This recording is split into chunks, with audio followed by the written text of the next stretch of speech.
नमस्कार, आप देख रहे हैं ग्रैंड न्यूज नेटवर्क और मैं हूं आप सभी के साथ आयुषी। अब मेरे साथ देखिए न्यायधानी सहित प्रदेश भर से जुड़ी हुई तमाम खबरें। चलिए खबरों का सिलसिला अब शुरू करते हैं।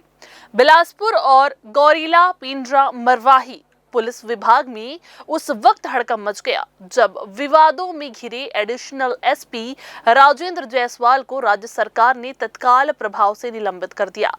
दरअसल पिछले दिनों एक स्पा संचालक ने एएसपी पर वसूली का गंभीर आरोप लगाते हुए एक वीडियो और ऑडियो क्लिप सार्वजनिक की थी। मामला गृह मंत्री विजय शर्मा के संज्ञान में आते ही उन्होंने कड़ी नाराजगी जताई और त्वरित कार्रवाई के निर्देश दिए। आईजी बिलासपुर की प्राथमिक जांच और गृह मंत्री के आदेश के बाद निलंबन का पत्र जारी कर दिया गया है। खाकी पर लगे इस दाग ने विभाग के भीतर भ्रष्टाचार के खिलाफ एक बड़ा संदेश दिया है। ये पूरा विवाद एक वायरल वीडियो से शुरू हुआ जिसे एक स्पा संचालक ने गोपनीय तरीके से एएसपी राजेंद्र जायसवाल के दफ्तर में ही रिकॉर्ड किया था। संचालक का ये दावा था कि जायसवाल स्पा चलाने के एवज में अवैध वसूली की मांग करते हैं और पैसे नहीं देने पर उन्हें प्रताड़ित भी किया जा रहा था। संचालक ने लिखित शिकायत में यह स्पष्ट किया है कि उनके यहाँ कोई अवैध गतिविधि नहीं होती, फिर भी पुलिसिया रौब दिखाकर उन पर दबाव बनाया जा रहा था। मामला जैसे ही आईजी रेंज तक पहुंचा, उन्होंने एएसपी बिलासपुर को 7 दिनों के भीतर ही जांच रिपोर्ट सौंपने के निर्देश दिए। इस बीच वीडियो के साक्ष्यों को प्रथम दृष्टया सही पाते हुए गृह मंत्री विजय शर्मा ने कड़ा रुख अपनाया है और भ्रष्टाचार पर जीरो टॉलरेंस की नीति के तहत एएसपी को सस्पेंड करने का फरमान जारी कर दिया। अब निलंबन के साथ ही इस मामले की विभागीय जांच और तेज हो गई है, जिससे पुलिस महकमे में हड़कंप मचा हुआ है। इधर बिलासपुर के मंगला स्थित धूरीपारा क्षेत्र से एक रूह कपा देने वाली घटना सामने आई है, जहां नशे के बढ़ते चलन और खुद को डॉन साबित करने की जानलेवा प्रवृत्ति ने एक नाबालिग को अपना शिकार बना लिया। जानकारी के अनुसार साइकिल से घर लौट रहे एक नाबालिग को अज्ञात बाइक सवार युवकों ने रोककर उसके सामने खतरनाक स्टंट दिखाना शुरू कर दिया। जब नाबालिग ने इस लापरवाही का विरोध किया तो उन युवकों पर डॉन बनने का ऐसा जुनून सवार हुआ कि उन्होंने बिना किसी डर के धारदार हथियार निकाल लिए और उस पर जानलेवा हमला कर दिया। इस हमले में नाबालिग के बाएं पैर पर गंभीर चोटें आई, जिससे वो लहूलुहान होकर नीचे गिर पड़ा। नशे के सुरूर और सोशल मीडिया पर खुद को बाहुबली दिखाने की चाहत में लड़के अब छोटी सी बात पर भी सीधे जानलेवा वार करने से नहीं हिचक रहे हैं। फिलहाल पीड़ित की शिकायत पर सिविल लाइन थाने में मामला दर्ज कर लिया गया है और पुलिस आरोपियों की तलाश में जुट चुकी है। SIR यानी विशेष गहन पुनरीक्षण मतदाता सूची सुधारने की प्रक्रिया अब खुद ही सवालों के घेरे में आ गई है। दावा और आपत्ति के लिए आज 22 जनवरी आखिरी दिन है। जिला निर्वाचन कार्यालय में पूरे दिन लोगों की भीड़ रही। नाम जोड़ने, हटाने और सुधार के लिए कुल 20,978 आवेदन आए हैं, लेकिन इसी बीच एक बड़ा और चौंकाने वाला दावा सामने आया है। जी हाँ, निर्वाचन कार्यालय के मुताबिक SIR के दौरान करीब 1,02,000 मतदाता नदारद पाए गए हैं। इन सभी को नोटिस जारी किए जाने की बात कही गई है। अब यहीं से गंभीर सवाल खड़े होते हैं कि अगर 1 लाख से ज्यादा मतदाता नदारद है तो सिर्फ 20,000 लोगों के नाम जोड़ने या फिर हटाने का आवेदन क्यों दिया गया। SIR के दौरान BLO के सर्वे में भी ये सामने आया कि जिले में 71,769 मतदाता पर लोग सिधार चुके हैं, लेकिन उनके नाम पहले मतदाता सूची से नहीं काटे गए थे।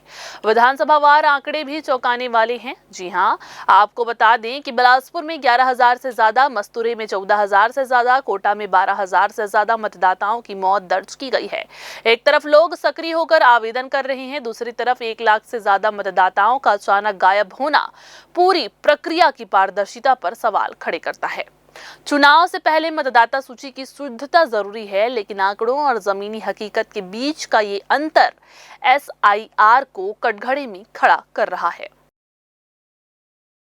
इधर ऑनलाइन हाजिरी में लापरवाही अब शिक्षकों को भारी पड़ने वाली है। जिले के सरकारी स्कूलों में ऑनलाइन उपस्थिति अनिवार्य कर दी गई है, लेकिन निर्देशों के बावजूद कई शिक्षक इसे गंभीरता से नहीं ले रहे हैं। अब इस पर शिक्षा विभाग सख्त हो गया है। 1 जनवरी से विद्या समीक्षा केंद्र ऐप के जरिए ऑनलाइन हाजिरी दर्ज करना जरूरी है। इसके बावजूद लगातार लापरवाही सामने आने पर जिला शिक्षा अधिकारी विजय टांडे ने कड़ा आदेश जारी किया है। आदेश के मुताबिक 27 जनवरी तक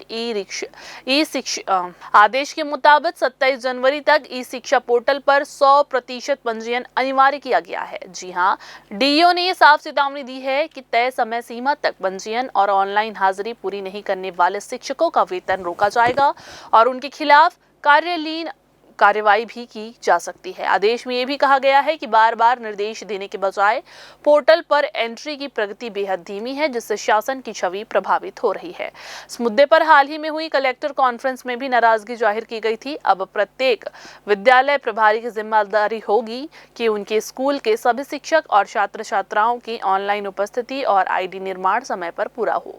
शिक्षा विभाग ने साफ कर दिया है कि डिजिटल काम में अब कोई ढिलाई नहीं चलेगी। नियम तोड़ने पर कठोर कार्रवाई तय है। बिलासपुर के सबसे व्यस्त और पुलिस सुरक्षा के लिहाज से महत्वपूर्ण माने जाने वाले महाराणा प्रताप चौक और अग्रसेन चौक पर बीती रात चोरों ने पुलिस गश्त की धज्जियां उड़ाते हुए बड़ी सेंधमारी की है। महज 1 घंटे के अंतराल में 4 बेखौफ चोरों ने 2 प्रतिष्ठित दुकानों नरेंद्र इलेक्ट्रिकल्स और दुल्हे साहब को अपना निशाना बनाया। शातिर चोरों ने पहले महाराणा प्रताप चौक स्थित नरेंद्र इलेक्ट्रिकल्स का शटर उठाकर गले से नकदी पार किए और ठीक 1 घंटे बाद सुबह करीब 4 बजे अग्रसेन चौक के पास दुल्हे साहब कपड़ा दुकान में धावा बोलकर 66,500 रुपए की बड़ी रकम पर हाथ साफ कर दिया। चोरी की ये पूरी वारदात सीसीटीवी कैमरों में कैद हो गई है, जिसमें साफ देखा जा सकता है कि कैसे 4 युवक बड़ी ही सहजता से आते हैं, शटर उठाते हैं और टॉर्च की रोशनी में बेखौफ होकर चोरी की घटना को अंजाम देते हैं। ताज्जुब की बात तो यह है कि जिन क्षेत्रों में पुलिस की 24 घंटे मौजूदगी और डायल 112 की गश्त का दावा किया जाता है, वहां अपराधी इतनी आसानी से वारदात करके निकल गए। हालांकि सीसीटीवी फुटेज पुलिस के हाथ लग चुकी है, लेकिन अब तक चोरों का कोई सुराग नहीं मिल पाया है। कोटा के बीईओ एनके मिश्रा एक बार फिर से विवादों में घिरते हुए नजर आ रहे हैं। इस बार मामला सीधे बच्चों की पढ़ाई से जुड़ा हुआ है। जी हां, कोटा में 23 से 25 जनवरी तक स्वतंत्रता सेनानी शहीद वीर नारायण सिंह की स्मृति में 3 दिवसीय अखिल भारतीय कबड्डी प्रतियोगिता का आयोजन किया जा रहा है। इस प्रतियोगिता में देश के 17 राज्यों की महिला और पुरुष टीमें हिस्सा ले रही है, लेकिन इसे आयोजन को लेकर शिक्षा विभाग में हड़कंप मच गया है। आरोप है कि बीईओ एनके मिश्रा ने बिना उच्च अधिकारियों की अनुमति परीक्षा के दौरान 48 शिक्षक और व्यापम शिक्षकों की ड्यूटी सीधे कबड्डी प्रतियोगिता में लगा दी। इस फैसले के चलते शिक्षकों को कक्षा छोड़कर 3 दिनों तक मैदान में रहना पड़ेगा, जिससे छात्रों की पढ़ाई पर सीधा असर पड़ा है। मामले की शिकायत मिलने पर जिला शिक्षा अधिकारी ने जांच कराई और लापरवाही पाए जाने पर कोटा बीईओ को कारण बताओ नोटिस जारी किया गया है। गौरतलब है कि यही बीईओ पहले भी मंत्री गजेंद्र यादव की समीक्षा बैठक में फटकार खा चुके हैं और अब फिर अपने फैसलों को लेकर विवाद में आ चुके हैं। डीईओ ने साफ कहा है कि परीक्षा के समय पढ़ाई बाधित करना गंभीर मामला है। जवाब के बाद नियमानुसार कार्रवाई तय है। और इधर मनरेगा बचाओ संग्राम के तहत तखतपुर विधानसभा क्षेत्र में ग्राम पंचायत जोरापारा से गिरधौना पंचायत तक लगभग 5 किलोमीटर लंबी पद यात्रा निकाली गई। पद यात्रा का नेतृत्व कांग्रेस पार्टी के प्रदेश अध्यक्ष दीपक बैज ने किया। इस दौरान बड़ी संख्या में ग्रामीणजन, महिला समूह, युवक युवतियां तथा जिले व प्रदेश स्तर के कांग्रेस कार्यकर्ता और नेता शामिल हुए। कार्यक्रम में छत्तीसगढ़ शासन के पूर्व उप मुख्यमंत्री टीएस बाबा, विधायक देवेंद्र यादव, विधायक अटल श्रीवास्तव, विधायक दिलीप लहरिया, जिला कांग्रेस अध्यक्ष महेंद्र गंगोत्री, सुधांशु मिश्रा, पूजा मक्कड़, अभ्युदय तिवारी सहित कई प्रमुख नेता मौजूद रहे। पदयात्रा के दौरान मार्ग में पड़ने वाले गांवों में महिलाओं ने थाली बजाकर और आरती उतारकर प्रदेश अध्यक्ष एवं अन्य नेताओं का पारंपरिक स्वागत किया। मीडिया से बातचीत में पूर्व उप मुख्यमंत्री टीएस बाबा ने कहा कि मनरेगा ग्रामीण अंचल में काम करने वाले आम लोगों का अधिकार है, जिसे केंद्र सरकार कमजोर करना चाहती है। कांग्रेस पार्टी इस अन्याय के खिलाफ पूरी मजबूती से संघर्ष कर रही है। जोरापारा से गिरधौना तक लगभग 6 से 7 किलोमीटर की जनसंपर्क पदयात्रा रही। हम लगातार इस तरह से गांव में जा रहे हैं और लोगों से मिल रहे हैं, जनसंपर्क कर रहे हैं। जिस तरह से सरकार ने, भारतीय जनता पार्टी की सरकार ने मनरेगा को पूरी तरह से नाम बदल दिया, उसका काम बदल दिया और मनरेगा को बंद करने जा रही है, जो कि मनरेगा ग्रामीण अर्थव्यवस्था का मजबूत रीढ़ है, जहां के स्थानीय बेरोजगार व ग्रामीणों को रोजगार देने वाली ये गारंटी है। ये गारंटी 15 दिन के अंदर काम देना है, फिर बेरोजगारी भत्ता देना है। इस तरह से मनरेगा को बंद करने के खिलाफ में हम जन जागरण अभियान चला रहे हैं, अब गांव में पहुंच रहे हैं ताकि फिर से मनरेगा को शुरू किया जाए, ये हमारी मांग है। प्रदेश अध्यक्ष जी का कार्यक्रम हम लोग भी उनके साथ सम्मिलित हुए और लोगों में संदेश देना, जागरूकता देना, एक अधिकार ले लिया गया है और आमतौर पे लोग इस बात को समझ नहीं रहे होंगे कि हुआ क्या है उनके साथ में।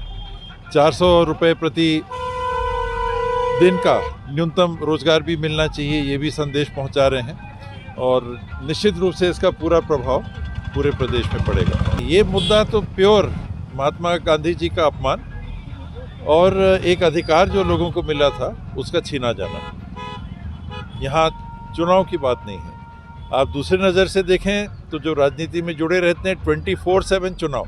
तो ये थी आज की बुलेटिन की तमाम खबरें। अगली बुलेटिन में फिर होगी आपसे मुलाकात। तब तक के लिए पूरी टीम के साथ मुझे दीजिए इजाजत। नमस्कार।